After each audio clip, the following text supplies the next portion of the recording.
कृष्ण कृष्ण हरे हरे बोला हरे विठ्ठल श्री ज्ञानदेव तुकाराम पंढरीनाथ भगवान की जय माऊली ज्ञानेश्वर महाराज की जय जगद्गुरु संत तुकाराम महाराज की जय सच्चिदानंद श्रीपाद बाबा की जय सच्चिदानंद रामदास बाबा की जय सच्चिदानंद नारायण बाबा की जय सच्चिदानंद रविदास स्वामी की जय एकनाथ महाराज की जय जनार्दन स्वामी की जय अवधूत चिंतन श्री गुरुदेव दत्त गोपाल कृष्ण भगवान की जय ब्रह्मानंदं परमसुखदं केवलं ज्ञानमूर्तिं तद्वातीतं गगनसदृशं तत्त्वमस्यादिलक्षणम् एकं नित्यं विमलमचलं सर्वदी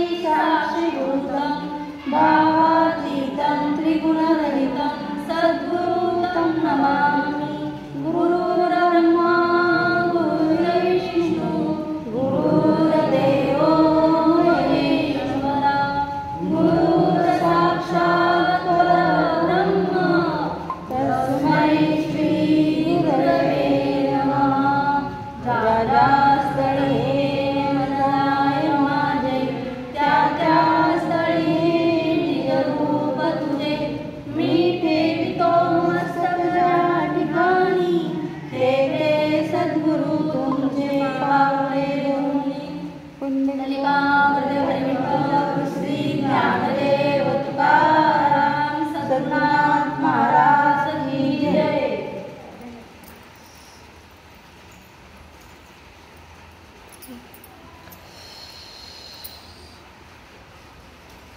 नववा म्हणून अर्जुना मी नसे ऐसा कवना ठाव असे परी प्राणी यांचे दैव कैसे जे न देखती माते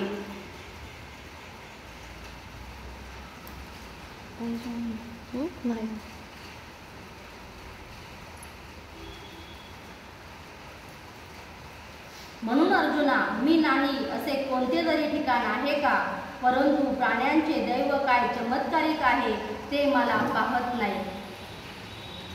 आज वडगाव शिंदे या ठिकाणी ही जी प्रवचन सेवा सुरू केलेली आहे आणि मज पामराला हे जे काही थोरपण दिलेलं आहे मज पामरा पाय थोरपण पायीची वाहन पायीवरे की त्यानिमित्त ही जी सेवा आहे त्या सेवेसाठी आपण अध्याय 9 घेतलेला आहे। त्या सेवेसाठी प्रथमतः माझे सद्गुरू माऊली त्यांचे मी आभार मानते, तुम्हा सर्व साधकांचे आभार मानते आणि मी माझ्या सेवेला सुरुवात करते। अर्जुना मी नसे ऐसा कवना ठाव असे परी प्राणी यांचे दैव कैसे जे न देखती माते। म्हणजे खरंच आहे ना किती सुंदर आपल्याला ज्ञानेश्वर माऊलींनी सांगून दिलेला आहे। आपल्याला प्रत्येक जीवनाचा सार आपल्या याच्यामध्ये सांगून दिलेला आहे, परंतु आपण खरंच करंटे नाही आहे का? म्हणजे जसं आज खरं तर किती थोर भाग्य आहे, जगाचा चालक मालक याच्या दारामध्ये सेवा करायची संधी मिळत आहे आणि हे हा जो प्रसाद आहे ना हा जीवनभर पुरेल असा एवढा आहे। कारण जसं की आई बाळाला जन्म देते, परंतु ज्या वेळेला आपण घरात पाऊल टाकतो ना तेव्हाच आपल्याला आई आठवते। तोपर्यंत आपण आपलं घर गाव फिरून येतो, जग फिरून येतो, सगळीकडे जातो, पण त्यावेळेस आपल्याला आपल्या आईचा विसर पडलेला असतो। पण दारात पाऊल टाकलं की आई आई आई तसे हे जोपर्यंत आपण इथं येत नाही, जोपर्यंत माऊलीनं नतमस्तक होत नाही तोपर्यंत विश्वाची माऊली आपल्याला कळणार नाही आणि जोपर्यंत विश्वाची माऊली आपल्याला कळत नाही तोपर्यंत आपला जन्म सार्थकीला होऊ शकत नाही। मग किती वेळा जन्म यावे आणि किती वेळा व्हावे फजित? बऱ्यापैकी आता आपली गाडी उतरायला लागलेली आहे, एवढं जरी केलं तरी असं वाटतंय का बरं? मी माझं सांगेल, तुमच्याविषयी नाही बोलणार मी। मला असं वाटेल का नाही यमराजा झालं एवढं पुरं झालं, हे जगाचा चालक दारा सेवा करते, एवढी सुवर्ण संधी मला चालून येणार नाही, घेऊन चला तुझ्या बरोबर, आहे का ताकद म्हणायची नाही। म्हणजे किती जरी हा देह क्षीण झाला तरी जगाचे आपली हाव काय सुटत नाही। आपल्या चिंता राहते कशाची हो? भविष्य काळाची। काळजी कशाची करतो? भूतकाळाची। जगतोय कुठं? वर्तमानात। कसा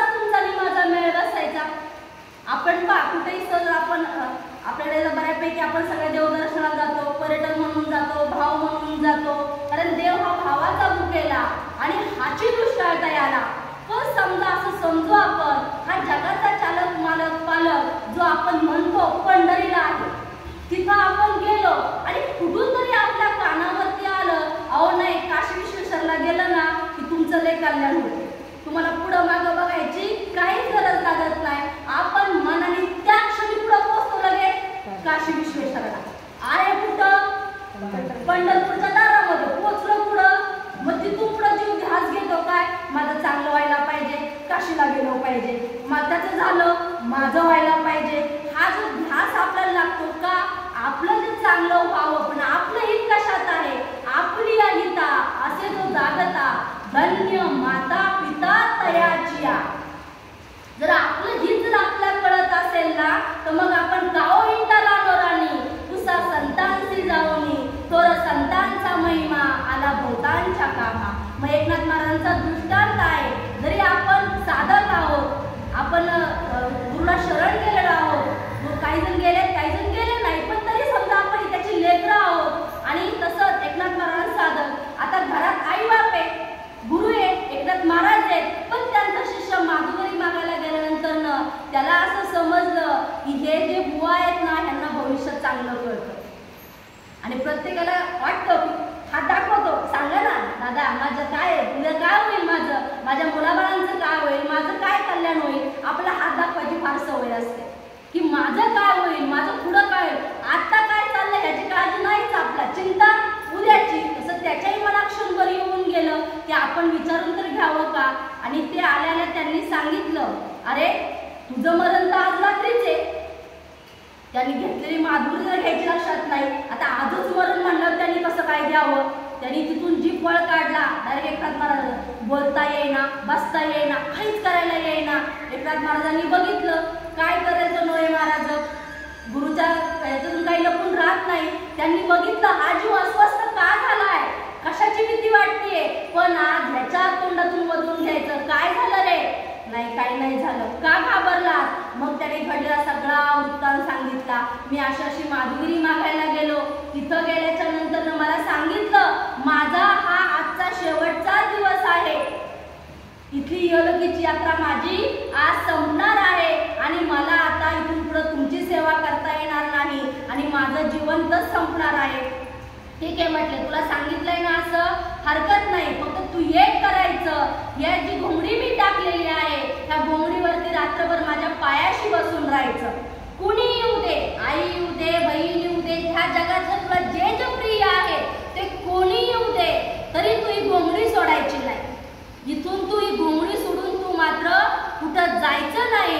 आणि मग तो म्हणतो खरंच का, पण मला असं वाटतं तू भिवू नकोस, फक्त विश्वास ठेव, विश्वास करे स्वामीवर सत्ता. तू घाबरू नकोस, तू फक्त घोंगडी सोडू नको. कुणी तुला आवाज देऊ दे, प्रत्युत्तर दे, फक्त घोंगडीवरच तू उठायचं नाही. ठीक आहे म्हणतो. त्याच्या गुरुवरती प्रचंड विश्वास. संध्याकाळची वेळ होते, रात्रीची वेळ व्हायला सुरुवात होते, प्रहर सुरू होतो आणि एकनाथ महाराज डोळे बंद करून झोपले. हा त्यांचा साधक पायाजवळ बसलेला आहे. आले ना यमाचे दूत, चल रे तुला घ्यायला आलोय. नाही घोंगडी सोड. नाही काय बोलायचंय, काटा लावायच्यावर काय बोलायचंय, इथून बोला, मी घोंगडी काय सोडणार नाही. अरे तू घोंगडी सोड, तुला हवं ते देतो, काय पाहिजे तुला सगळं देणार, तू फक्त घोंगडी सोड. तो म्हणायचं मला काय द्यायचंय ना, इथंच द्या, घोंगडी बसतो. मी घोंगडी सोडून मी काय देणार नाही. खूप त्यांचं झालं, इतका वेळ तो संवाद झाला शेवटी यमदूत कंटाळले, ते पुन्हा यमद्वारी निघून गेले. यमाने विचारलं का रे, काय रिकाम्या हाताने आला, आजपर्यंत असं कधीच घडलं नाही, तुम्ही गेलात आणि रिकाम्या हाताने परतून आलात. त्यांनी घडलेला सगळा वृत्तांत सांगितला. शेवटी स्वतः यम खाली, बघा काय असते गुरुची ताकद. स्वतः यमराज खाली आले, त्यांनी आवाज दिला, त्यांनी तुला नमस्कार केला, तुला जे हरी केलं, काय बोलायचं तिथून, मी घोंगडी काय सोडणार नाही. असं त्यांचंही बराच वेळ झालं. तो प्रहर टळून गेला. पहाटेची वेळ सुरू झाली. यमराजांना त्या प्रहरामध्येच ते कार्य करायचं होतं. त्यांना रिकाम्या हाताने परत जावं लागलं. पहाट झाली, गडगडाट सुरू झाला आणि मग एकनाथ महाराज जागे झाले. ते उठले, सुरू झाला दिनचर्या. सुरू झाल्याच्या नंतर त्यांनी विचारलं काय रे, काही नाही, बोलता येईना. जिथे अंतःकरणापासून जे काही भाव प्रकट होतात ना, तिथे शब्द पूजे पडतात. तो भाव शब्दांनी सांगता येत नाही. आणि मग एकनाथ महाराज म्हणले आता उठ, जा माधुरी मागायला. मग त्यांनी उठले, नेहमीप्रमाणे गेले आणि नेमकं त्या सद्गुरूंच्या दारामध्येच गेले माधुरी मागण्यासाठी. ते बाहेर आले, आश्चर्यचकित झाले. अरे तू कसं काय? तू येऊ शकत नाही, तुझं हे मरण टळूच शकत नाही, तू आलास कस काय? हे घडलं कसं? तू मला सांग. त्याचे मला काय माहित नाही, पण माझ्या गुरुनी मला जे जे काय सांगितलं त्याप्रमाणे मी केलं आणि मी तुमच्या दारामध्ये आता माधुगिरीसाठी उभा आहे. ते म्हणले माधुगिरी नंतर तुम्हाला तुझ्या गुरुकडे घेऊन चल. म्हणजे तू ही आहे गुरुंची कृपा. हे गुरुशिवाय ज्ञान नाही, नाही का? म्हणजे हे एवढं थोर आहे ना गुरुंचा महिमा. आणि मग ते एकनाथ महाराजांकडे आले आणि ते स्वतः एकनाथ महाराजांना शरण गेले. त्यांनी स्वतः एकनाथ महाराजांकडून त्यांनी नाम घेतलं आणि मग त्यांच्याकडे विद्या नव्हती का? होती. त्यांना कळत नव्हतं का? होतं. त्यातलं काय खोटं होतं का? नव्हतं. पण नामाशिवाय काहीच करू शकत नाही, कारण या जगाच्या बाजारामध्ये सर्व काही मिळेल, परी हे दुर्लभ हरीचे नाम. जोपर्यंत ते नाम आपल्याकडे नाही ना, बाकी सगळं आपल्याकडे असू द्या, सगळं माती मोले. तुम्हाला मला चांगलं माहितीये, आता माझ्याकडे जे जे काय असेल ना, या ठिकाणी मी देह ठेवला ना, याचं काही मला कुणी देणार नाही, सगळं काढून घेणार. का? कारण ते सोबत नेता येत नाही. मग मातीतला देह हा मातीत जातो. तर हा देह मातीत रुजण्यासाठी, हे जे जगामध्ये कार्य करण्यासाठी गुरुशिवाय आपल्याला स्थानच नाहीये. जोपर्यंत आपण सद्गुरूला शरण जात नाही तोपर्यंत जशी त्या साधकाची सुटका झाली तशी तुमची आमची दैनंदिन सुटका होते आहे. पण ही आपल्याला कळत नाही. आपण चिंता जास्त करतो, चिंतन करत नाही, म्हणून आपली जी सुटका होते ती आपल्याला कळत नाही. म्हणून एक करायचं, येऊ नाही, जन्माला आलोय, यायला नव्हतं पाहिजे, खायला कारण दिला बा, आपण जन्माला आलोय. पण आल्याच वर्षी जर आपल्याला आपल्या जन्माचं सार्थक करून घ्यायचं असेल तर आपण सद्गुरूंना शरण गेलं पाहिजे. का होईल सद्गुरूंना शरण गेल्यावर? का बरं गेलं पाहिजे? जगत नाही का बाकीची लोक? आता वर्धामध्ये कमी लोक आहेत का? एवढेच काही जमले. प्रत्येकाच्या दारासमोर गेलं 4 गप्पा मारत बसलेले असतील का नसतील? सायंकाळची वेळ आहे, अजून एकदा स्वयंपाक पाणी करायचं नाही, घडी माणसाला अजून काही काम नाही, म्हणजे प्रत्येकाच्या दारामध्ये 4 दाळकी बसलेले असणार आहे. पण इथं का नाही ते? आणि एवढं सहज नाही, एवढं सोपं नाही. ज्याचं पुण्य पळायला आलं त्याच्यावर जी माऊलींची कृपा होते हे कानावर पडणं एवढं सोपं नाही माय बापू. की आपल्याला असं वाटतं हे त्याला काही एवढं सहज नाहीये. हा सहज फक्त काय आहे? हा देह जो चाललेला आहे ना तो सहज चाललेला आहे. हा श्वास जो तुम्ही आम्ही घेत आहोत तो 21,700 वेळा श्वास चाललाय. आपल्याला घ्यायला लावला तर 21 वेळा तरी आपला घेऊन होईल का? 21,700 वेळा कधी व्हायचा आपला घेऊन? मग ही ताकद कुणामध्ये आहे? ही ताकद फक्त नामामध्ये आहे. आणि नाम श्रेष्ठ कधी आहे? आता आपण बंद करत आई, एवढे सगळे लोक असतात. बाळ जन्माला आलं, किती लोक असतात बाळ जन्माला आलं? बाळाची आई असते, बाळाची मामी असते, मावशी असते, सगळे नातेवाईक असतात. नाव कुणा कुठून ठेवतो आपण? आत्याबाई लागते ना का? मावशी का नाही चालत? मामी का नाही चालत? आत्याबाईच पाहिजे. अगदी तसंच आहे. कोरोना काळामध्ये तुम्ही आम्ही सगळ्यांनी अनुभवलं. आता कोण सगळ्यांच्याकडे कोणतं शिक्षण नाही हो. आता आपण सगळे ह्या वयाचे आहेत, पण आपण फोन वापरतो, आपण ओव्या लावतो, प्रवचन लावतो, कीर्तन लावतो, सगळं काही आपण फोनवर लावतो. शिक्षण नाही का फोनवरती? सगळं काही फोनवर आहे. मग शाळा कशासाठी? काय गरज आहे शाळेत जायची? फुकट घरी बसते ना की चार्जिंग लावायचं तासभर बसायचं, त्याला काय तेव्हा? पण ते शिक्षण होईल का? कारण जोपर्यंत शाळेत जात नाही, त्या गुरूंचा वरद हस्त लाभत नाही, तोपर्यंत आपल्या डिग्री आपल्या हातामध्ये मिळत नाही. आणि जर डिग्री आपल्या हातामध्ये नसेल, ते प्रमाणपत्र दिलं नसेल, तर आपल्या शिक्षणाला किंमत आहे का? नाही, त्या शिक्षणाला किंमत नाही. कसं? तद्वतच आपण जीवन जगताना सुद्धा आपण जन्माला आलोय आणि आपण जर गुरु केला नसेल, तुमची क्षमा मागते, तुम्हाला चरण स्पर्श करते आणि सांगते तुमचं आणि माझं दुसऱ्यापेक्षा कमी नाही. तुम्ही जर आयुष्यात आलात आणि तुम्ही गुरु केला नाही तर जनावरांमध्ये आणि आपल्यामध्ये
हाताने आलो रिकाम्या हाताने गेलो.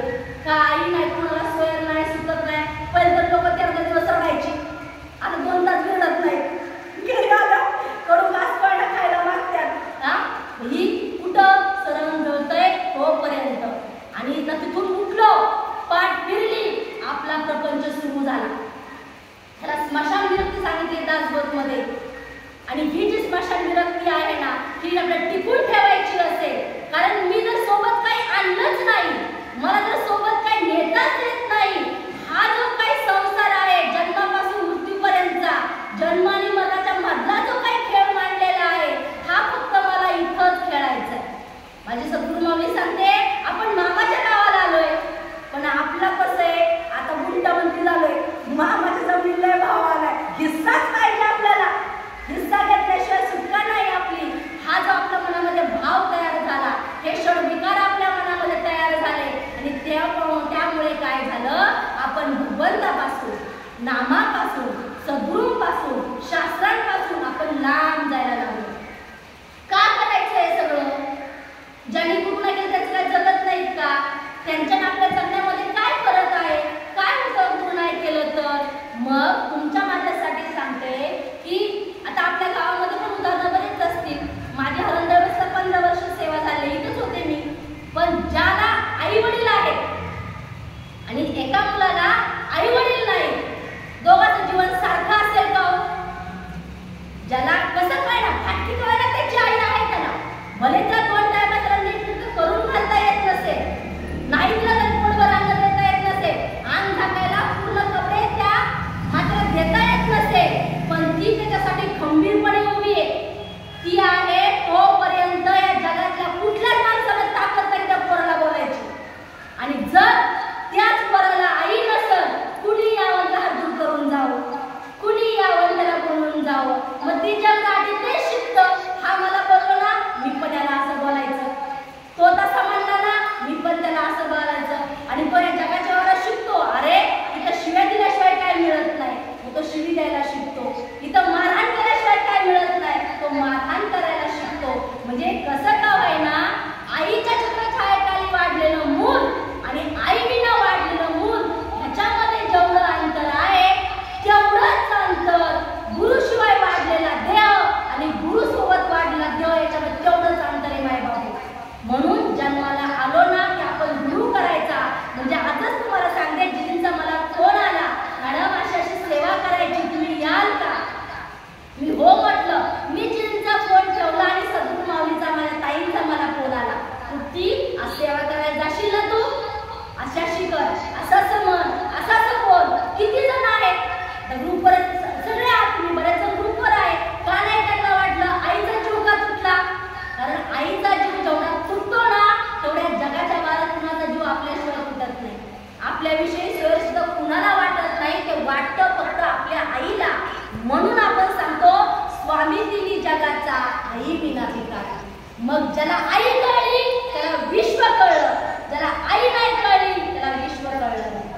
म्हणून आज आम्ही जे साधक आहोत, आम्ही स्वतः सांगतो आणि खात्रीपूर्वकपणे सांगतो, आम्ही अंबानीपेक्षा श्रीमंत आहोत. का? कारण आमच्याकडे नाम आहे, आमच्याकडे सद्गुरू माऊली आहे. त्या विश्वाची माऊली आहे ना, आम्ही खात्रीपूर्वकपणे तिच्या दारात जाऊ शकतो. आणि जोपर्यंत आम्ही तिच्या दारामध्ये आहे ना, तोपर्यंत आम्हाला घाबरायचं काही कारण नाही. अहो हे होणारच आहे. हा देह जन्माला आलाय ना, म्हणजे चालणारच आहे. हा धावणार आहे, हा पळणार आहे, हा चिंता करणार आहे, हा कष्ट करणार आहे. परंतु जोपर्यंत शरण जात नाही ना, चिंता करायची कशाला? हो, एक दृष्टांत आहे पहा. एक मनुष्य नाही का, काका सगळा दमला भागलेला, दिवसभर काम केलेला, शेतून घरी येतो, बायकोला म्हणतो, काय ग आज काय करणार जेवायला? म्हणजे पिठलं भाकरी. अगं मी दमून आलोय, एवढं दमलोय मी, काहीतरी चांगलं चुकलं कर. पिठलं भाकरी मला नाही खायची तुझी पिठलं भाकरी. त्याच्या नशिबानं त्याची सासू वाढ त्याच्याच गावात असते. नको देऊ तुम्हाला, मी तुझ्या आईच्या घरी जातो. जावं ये तिथला थाट पाड भाकरीचा गेल्यावर तो संध्याकाळची वेळ असते, तो घरी जातो, सासूवाडीला जातो. आता सासूबाईंना वाटतं, बाई जावं एवढ्या बघीन आलाय, एवढं घाई घाई आलाय, घाई घाई मी काय करू? पिठलं भाकरी. दुसरा सागर सर तर पटकन होणार नाही, त्याला वेळ लागत. जावं भूक लागली, पटकन होण्यासारखं काय?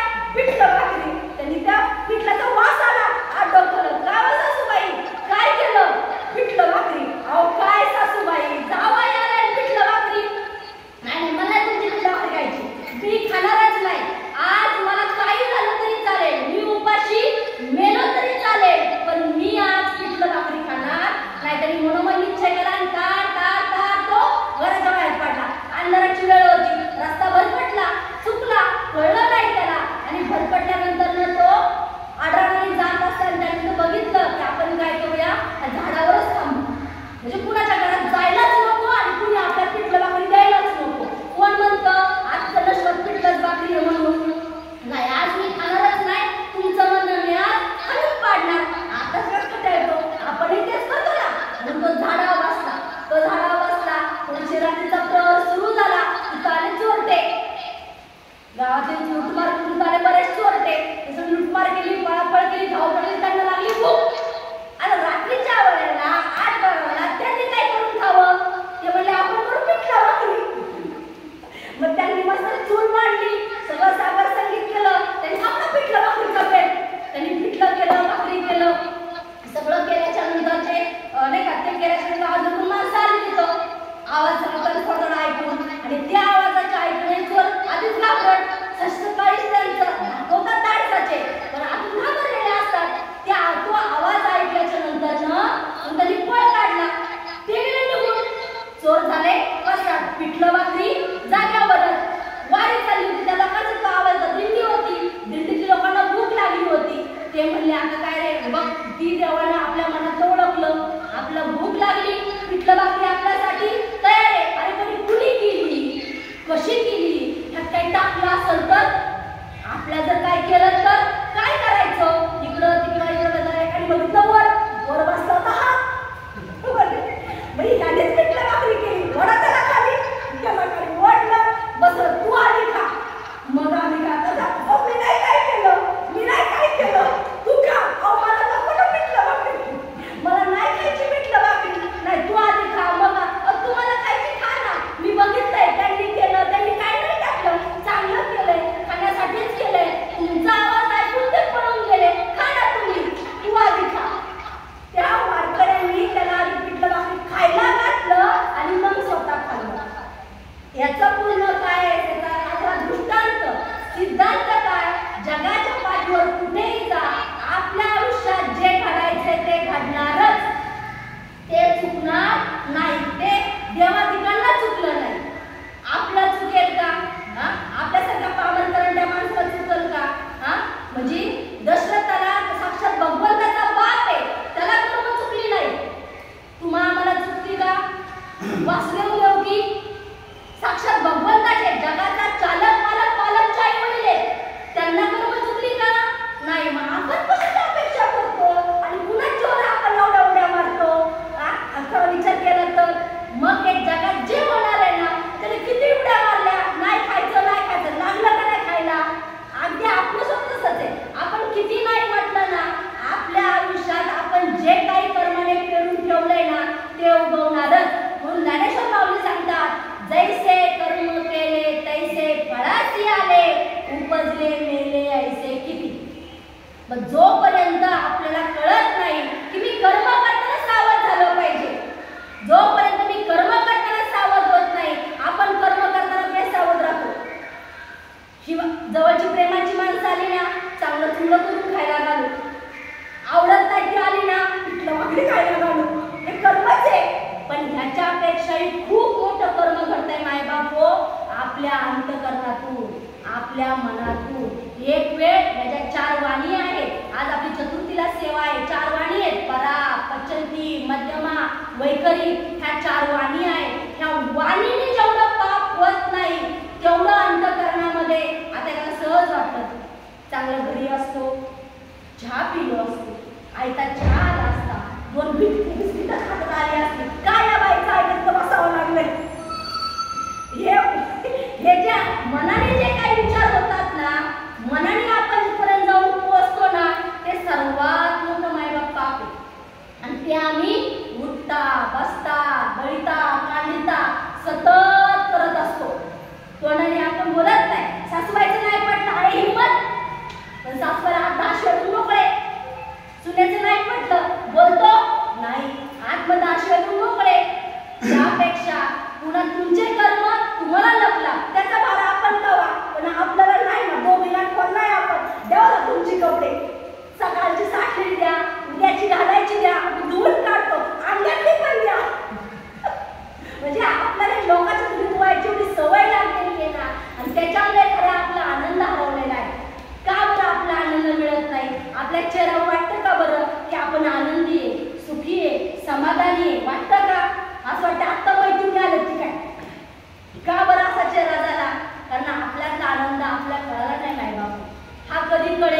जोपर्यंत आपण सद्गुरूंना शरण जात नाही. असं कोणाला वाटतं बरं, आज मी उठलो आणि मला फार दुःख व्हावं, आज मला लय त्रास द्यावा, माझ्या पोरांनी लय त्रास द्यावा, माझं कुणी काम ऐकू नये, काय करू नये, असं वाटतं का? नाही. उठल्यापासून झोपेपर्यंत वाटतं दिवस चांगला जावा, माझ्या पोरांचं कल्याण व्हावं, माझ्या कुटुंबामध्ये आनंद नांदावा, माझं कुटुंब गोकुळासारखं व्हावं. आणि ही संसारी माझी इच्छा असेल ती काही जगावेगळी नाहीये, ती सगळ्यांची आहे. तुमच्या आमची असायला काय हरकत आहे? तुकाराम महाराजांनी केली, आपल्या करायला काय हरकत आहे? पण ती इच्छा कशी करायची की अंतःकरणापासून करायची. मग ज्या आनंदासाठी आपण उठल्यापासून झगडतो तो मिळतो आपल्याला नाही. म्हणजे करायला जातो आनंदाने, मिळतं हातामध्ये दुःख. का? आपण आनंदासाठी करतो, आनंदाने करीत नाही. मेल्या मुद्या 100 बाकी थापल्या, कुणाचं पोट भरायचं? 2च बाकी थाप, अंतःकरणापासून थाप, प्रेमाने थाप. 100 लोक जेवल्याशिवाय राहणार नाही. ही नामाची ताकद आहे, ही संतांची ताकद आहे. आपल्या घरी 2 पाहुणे वाट लागून पळापळ होते, पण संतांच्या दारामध्ये आज कुठला वारकरी उपाशी राहिला बरं? पंढरपूरला एवढी जाती, बरं एवढे लोक कुणाला निमंत्रण पत्रिका आहे? आता येईल आषाढी एकादशी, कोणाला निमंत्रण पत्रिका पाठवली जाते? वारी सुरू होणार आहे, या या या. का असं होतं का? पंढरपूरचं मैदान आपण कोण्याकडे वाढवतो, ह्या वर्षी लय लोक वाढणार आहेत, मैदान कोण्याकडे वाढवू. हो, भूमी तुम्हीच, सगळं तेवढं, जागा तुम्हीच, पण लोक सामनेच ताकद प्रत्येक वेळेस दुःखीनं. कुणाचा महिमा आहे हा? त्या नामाचा, त्या माऊलीचा, त्या संतांचा. मग हा संतांचा महिमा आहे. हा तुम्हाला आम्हाला ऐकायला किती गोड वाटतो. नवरा नवरी असते की नाही, आपली पण लग्न झालेली आहे, पाहिल्या नवरी छान आहे, नवरा छान आहे, आवडते, लग्न करा की? नको नको नको. नवरी नाही आवडत का? आवडले की. नवरा नाही आवडला का? आवडला की. लग्न करा की? नको नको नको. तसं आपली दार आहे, ऐकायला आवडते की. माऊलीचं सांगताय आवडते की, नाम घे की, नको नको नको. संतांचा देह चालला, तुमचा माझा चालणार नाही का? घ्या की नाम, नको नको नको. पुढच्या वेळेस बघू. पुढची वेळ कधी ये नाही, हा देह संपून जातो, त्या देहाची माती होऊन जाते, तरी आपली पुढची वेळ काय कधी ये नाही. पण आज आता ताबडतोब जर या क्षणी माझ्या डोक्यामध्ये विचार आलाय ना, त्या क्षणी जर मी केलं तर या जीवनाचं सार्थक आहे. नाहीतर आपण किती जरी आयुष्यभर टाळ फुटले ना, फुटायचे नाही का? जरूर करायचं, टाळ फुटायचे, भजन म्हणायचं, सगळं काय करायचं, पण मी जन्माला का आलो हे विसरायचं नाही. का बरं? आपण ही धुनीमांडी करायला, शेतामध्ये राबायला, आपल्या मुलाबाळांचं करायला, सकाळ संध्याकाळी तयार करायला घालायला, कसं चालू आपण आपण म्हणजे मी माझे आता घडलं दृष्टांत सांगते. मी शाळेत शिकवत होते मुलांना. माझ्या शाळेचं बांधकाम सुरू आहे म्हणून आम्ही सगळे मंदिरात बसलो पूर्ण 1 वर्षभर. आणि ते पूर्ण 1 वर्ष मंदिरामध्ये बसल्यामुळे मला त्या गावातला ना एकही माणूस आणि एकही बाई त्या मंदिरात आलेली दिसली नाही. ते फक्त म्हणजे फक्त सोमवारचं आहे ना, शंकराचं मंदिर होतं. फक्त सोमवारच्या वेळेला येतात एकदम असे थकलेले आजोबा वगैरे किंवा जे सेवा करतात, जे देवाला आंघोळ वगैरे पाणी घालतात ना, ते 4-5 माणसं दिसायची. गाव प्रचंड मोठं. मी मुलांना म्हटलं, काय बाळांनो, तुमच्या आजोबा सोडून ह्या मंदिरामध्ये कोण येतं? तुम्ही तुमच्या कधी वडिलांना पाहिलंय का? मंदिरात आले, तुम्हाला नमस्कार केला. ते म्हणले, हो आमचे बाबा येतात ना मॅडम, नमस्कार करतात. देवाला नमस्कार करून रोज देवाला नमस्कार करतात. म्हणलं, बाळा आपण 2 वर्ष झालं इथे, माझं एकदा काय दिसते? मॅडम देवळाच्या पुढे आले ना, गाडीचा हॉर्न देतो. मी दिवसभर हसत होते. रोज कामाला चालले ना, देवळाच्या पुढे आले ना, असंच मंदिर आहे आणि असंच रस्ता आहे. तो देवाच्या समोर आले ना, देवाला हॉर्न देतात. देवाला हॉर्न दिला झाला, अजून देवाला नमस्कार. आपण नाही करत का? इथून चाललो, पुढे गेलो, 4 फुलं दिसली, शेंदूर वाढला दिसला, म्हणजे ही जो काय आपल्या मनातला भाव आहे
अध्यात्म काय, ईश्वर कोण हे आपण समजून घेतलं पाहिजे.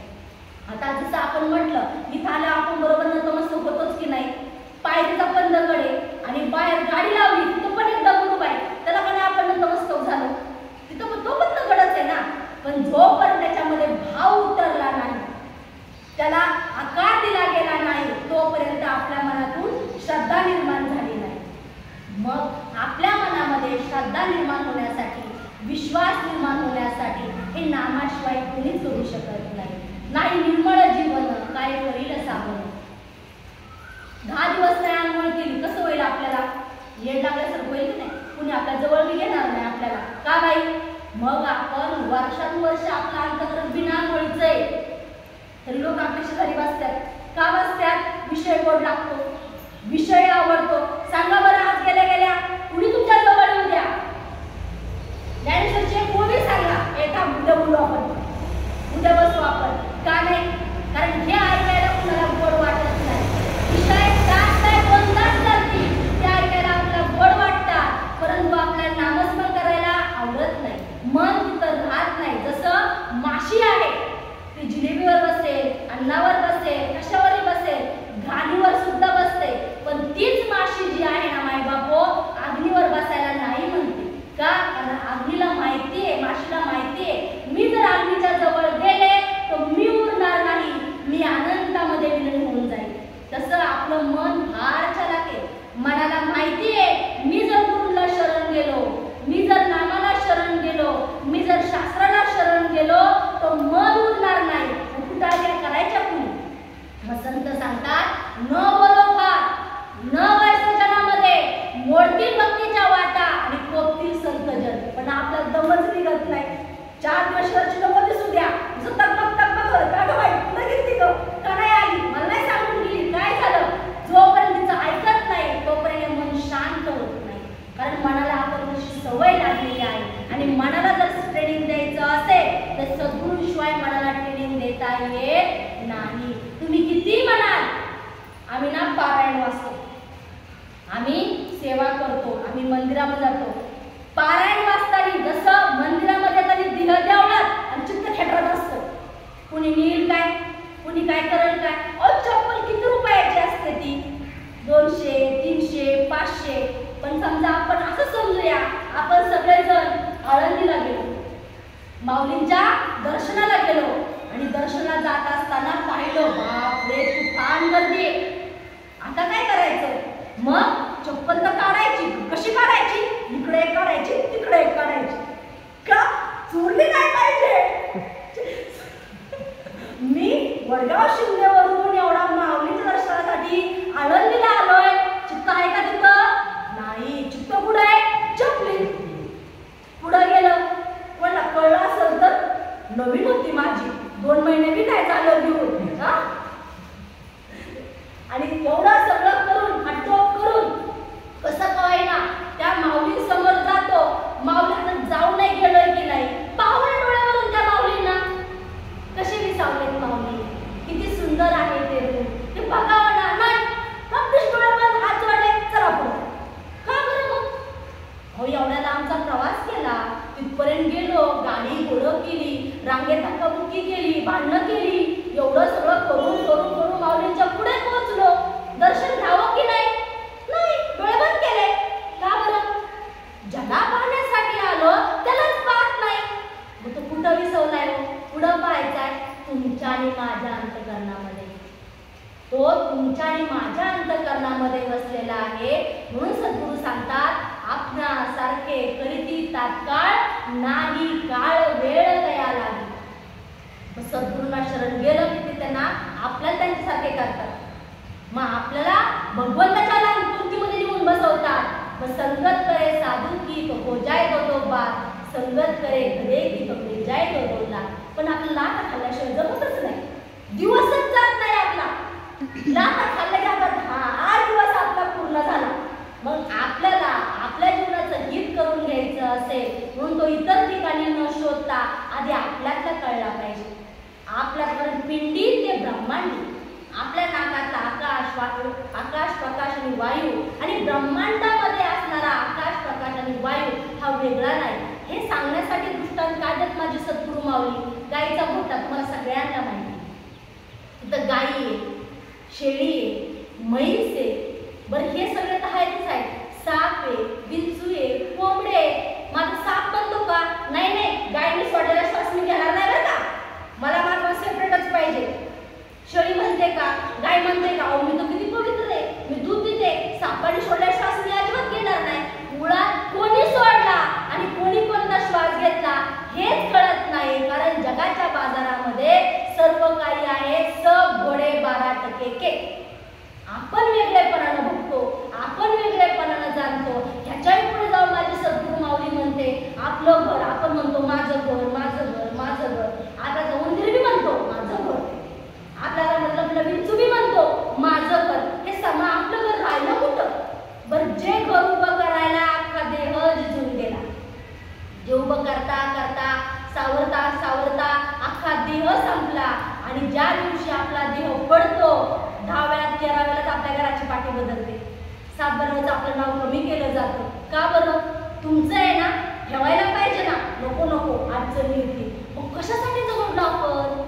का केलं आपण एवढं सगळं? एवढा देह झिजवला, एवढं कष्ट केलं, भूक ताण पाणी ऊन वारा पाऊस काही नाही बघितलं, कशासाठी एवढं झगडलं? ते जर माझ्या अंतसमयी कामाला येत नसेल, मग कामाला येतं काय आजी? हा, कळतंय पण वळत नाही, पटतंय पण पटून घ्यायचं नाही, ऐकतोय पण ऐकत नाही. हे मन का ऐकत नाही? कारण आपण अजूनही विषयात गुरफटलोय, अजूनही मी मी मी, माझं माझं माझं. आपण देवाला तरी म्हटलं माझं, देव माझा माझा माझा, देव माझा माझा माझा, देव माझा माझा माझा, मी देवाचा. अहो त्याला फक्त माझं म्हणून बघा, मला काहीच माझं म्हणायला लागणार नाही, पण आपण त्याला सोडून ना सगळ्याला माझं म्हणतो, आणि त्यांनी एकदा आपल्याला डाग दिला ते सगळे माझे नाव म्हणतात. पण तो भगवंत, माझी सद्गुरू माऊली सांगते, कधी वाटलं ना आपल्याला हे मला कमी आहे, भगवंता तुझी लय सेवा केली रे मी, पण तू मला हे कमीच दिलं, हे तू माझ्याकडे दिलंच नाही. हे ज्या क्षणी तुला वाटेल ना त्या क्षणी कुणी बघायचं नाही, ससून घटायचं. ससून मध्ये एक राऊंड मारला ना आपल्याकडे, अरे आपल्याकडे लय, त्यांच्यापेक्षा 100 पटी जास्त आपल्याकडे. आपला जीव शांत होतो, कारण आपण अजूनही विषयामध्ये बरकटल्यामुळे डोळ्यांनी जे दिसतं त्याला खरं मानतो. डोळ्यांनी जे दिसत नाही तो भगवंत आहे, त्याची कृपा आहे, तो दिसत नाही पण तो आहे, आणि तो आहे म्हणून तुम्ही आम्ही एवढ्या विश्वासानं बोलतोय, ऐकतोय, हा श्वास चालू आहे. ज्या क्षणी हे संपेल त्या क्षणी जय हरी होईल. म्हणून तो भगवंत आहे, त्याला जाणलं पाहिजे. आपण सगळ्यांना जाणतो, सगळ्यांना मानतो, परंतु आपण विश्वास ठेवत नाही. आपण सगळ्यांच्यावर विश्वास ठेवतो. आता समजा इथं सर्दी झाली आणि सहज जाताना ताई नाही म्हटलं हो लय सर्दी झाली मला, 2 दिवस काय दम नाही घेणार मला, आजी लगेच म्हणते बाई घरी जा आणि एक काढा पी, त्यात मिरची टाक, लवंग टाक, मिरी टाक, आलं टाक, गवती चहा टाक, पुदिना टाक, काय काय आजीला वाटेल ते आजी सांगणार मला, आणि हा काढा पी, लगेच बरं वाटेल. आजीला कधी पाहिलं मी नाही, कधी भेटले होते नाही, पण आजीवर एवढा विश्वास माझा बसणार, मी पाऊल टाळल्या साडीनंतर मला मी काढा ठेवणार, तो काढा मी आधी पिणार का मला बरं व्हायचं. आजीने मला काढा सांगितला, म्हणजे कधी न पाहिलेल्या आजीवर जर माझा एवढा विश्वास असेल, त्या विश्वासा माऊलीवर माझा किती विश्वास असायला पाहिजे. पण आहे का आपला विश्वास तेवढा? नाही. आपला विश्वास कधी होतो? ठेस लागली की आपला विश्वास येतो. मग सुख में समरण सब करे, दुख में करे ना कोई, जो सुख में सुमरण करे उसको दुख काहे को होई. संत कबीर महाराज म्हणतात, आपण जर सुखामध्ये भगवंताला आठवलं, त्याची सेवा केली, दुःख आपल्या यायचं कारणच नाही.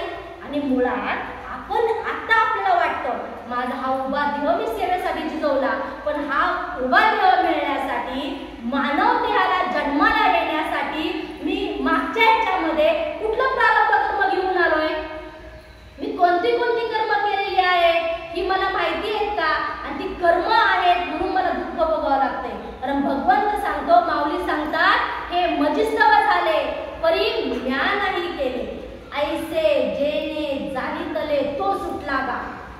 हे मजिस्ताव झाले, मी आहे म्हणून घडलं, पण मी काहीच नाही केलं. तूच आहे तुझ्या जीवनाचा शिल्पकार. दुःख होतंय, तुझी कर्म तशी आहे. तुला सुख होतंय, तुझी कर्म तशी आहे. भगवंत तुला सुख द्यायलाही मोकळा नाही आणि दुःख द्यायलाही मोकळा नाही. फक्त ते कुंतीनं म्हणावं, जिच्यासोबत जगाचा चालक पालक आहे, त्या कुंतीनं म्हणावं, मला फक्त दुःख दे. कारण मला दुःख दिलं तरच मी तुला आठवते. मला जर तू सुख दिलं तर मी तुला आठवत नाही. मला तुझी आठवण होत नाही. तू इतकं दुःख मला दे, इतकं दुःख मला दे की हे स्वतःला प्रत्येक श्वास हा तुझ्या स्मरणामध्ये गेला पाहिजे. आणि आपण म्हणतो मला एवढं सुख दे, एवढं सुख दे की मी ह्या वारून पुढच्या वारलाच मी तुझ्याकडे आलो पाहिजे. हा म्हणजे आपलं कसं होतंय, आवा निघाली पंढरपुरा, माहिती ना सगळ्यांना की आवा काय पंढरपुरा जात नाही. त्या कोंबड्याला राहिल्या, आली आवा माघारी, चालली आवा पंढरपूरला. शेळ्या बांधायच्या राहिल्या, आली आवा माघारी. ही आवा काय पंढरपुरापर्यंत पोहोचत नाही. मग सावता माळ्याला पंढरपूरला जायला लागलं का? हा, भगवंताला त्याच्यापर्यंत यावं लागलं आणि स्वतःच्या हृदयामध्ये त्यांना साठवून ठेवावं लागलं. कर्म तशी. मग जे जे भेटे भूत ते ते माने मी भगवंत. मग आपल्याला संतांनी सांगितलंय, भूत भेटला तरी भगवंत मानायचा आहे. आपण माणसं तर तोंड फिरवतो. मग ही वृत्ती जाण्यासाठी, अंतःकरणामध्ये प्रेम निर्माण होण्यासाठी सद्गुरू आपल्या जीवनामध्ये पाहिजे, नाम आपल्या जीवनामध्ये पाहिजे. जोपर्यंत नाम आपल्यामध्ये येत नाही तोपर्यंत आपल्या अंतःकरणामध्ये प्रेम निर्माण होऊ शकत नाही. आपण किती म्हणू द्या, जसं आईचं मुलावरती प्रेम असतं, आईचं असतं, वडिलांचं असतं, आपल्या मुलावरती प्रेम असतं. पण त्या मुलाला मात्र आईवर प्रेम करावं लागतं. त्याच्यामध्ये कधी करतं, कधी करत नाही. जोपर्यंत आईच्या छत्रछायेखाली आहे तोपर्यंत आई आई आई आई करते. दोन भावंड असतील, तुमचा माझा अनुभव आहे. लहानपणी असेल, बाबा लगेच म्हणतात, ए आई माझी रे, माझी. ह्यांनी म्हणायचं माझी, त्यांनी म्हणायचं माझी, ह्यांनी म्हणायचं आईसाठी म्हणतात. शीच मुलं 25 वर्षात झाली, आई तुझी, आई तुझी, बाबा तुझे, बाबा तुझे, ही तुझे म्हणून मांडतात. का झालं असं? स्वार्थ मनामध्ये निर्माण झाला. आणि जोपर्यंत स्वार्थ आपल्या मनामध्ये निर्माण होतोय तोपर्यंत आपल्याला अंतःकरण आपलं शुद्ध होऊ शकत नाही.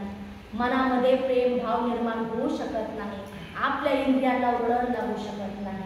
जसं आता आपण आपल्यासमोर खडी साखर आपण सगळ्यांना वाटणार, तुम्ही असं म्हणणार का, ताई मला 2च दाणे दिले, मला 4च दाणे दिले. प्रसाद येतो, जसा आहे तसा तो ग्रहण करणार. तसं ह्या भगवंतांनी मला जीवन जगण्यासाठी माझ्या कर्मानुसार, माझ्या इच्छेनुसार, माझ्या वासनेनुसार जे जे हवंय ते मला दिलंय. मग आपण समाधानी का नाही? आपण सुखी का नाही? आपण आनंदी का नाही? हा विचार झाला पाहिजे. उठता बसता दळीता काढिता हरी बोला हे जनाबाई का म्हणते? कारण आपल्याला ह्या मोक्ष प्राप्तीला जाण्यासाठी तेवढं नामच घेऊन जाणार आहे आपल्याला. नाहीतर आपण तसं करणार नाही. या जगाच्या बाजारामध्ये तरुण जायचं असेल नामच आपल्याला करणार आहे. हे जोपर्यंत नाम आपल्याला कळणार नाही, आपले सद्गुरू आपल्याला कळणार नाही तोपर्यंत नाही. कारण हे नाम घेतल्याशिवाय, आपण तुम्ही महावाक्य घेतल्याशिवाय, ह्या देहाची अवस्था झाल्याशिवाय त्यातली घाण बाहेर पडत नाही. एकदा का महावाक्य घेतलं ते दही पंढरी दुमदुमली ना, मग त्या पंढरीला जायची गरज नाही. ही पंढरी दुमदुमायला पाहिजे. या पंढरीमध्ये नामाचा गजर व्हायला पाहिजे. मग तुम्हाला जिकडे पाहाल तिकडे भगवान दिसल्याशिवाय राहणार नाही. जसं आता वारीचा आपण अनुभव घेऊया की तुम्ही आम्ही प्रत्येकानं वारीत पाहिलेली, अनुभवली.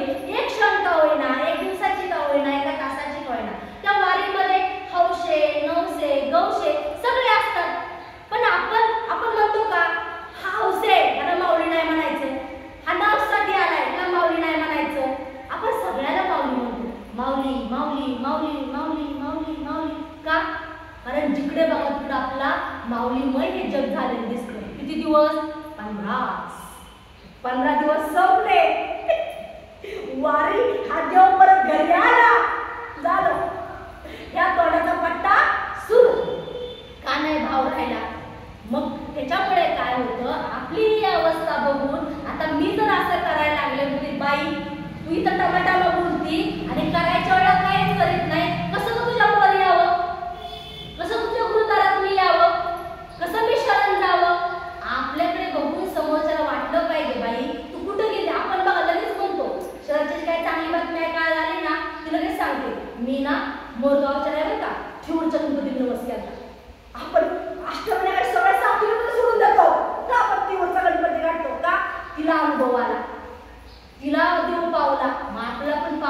पाहिजे ही आपल्या मनातली इच्छा आणि वासना असते. मग आपण सांगेल त्याच्या मागे धावण्यापेक्षा गुरूंच्या वचनापर्यंत जा. आठ जीवनात कधीच येणार नाही. आणि आले जोर का झटका धीरे से. जी मला वेळ सांगा. मग शेवट दृष्टांत घेते आणि आपण थांबूया की जसं जोर का झटका धीरे से यासाठी म्हटलं की तुम्हाला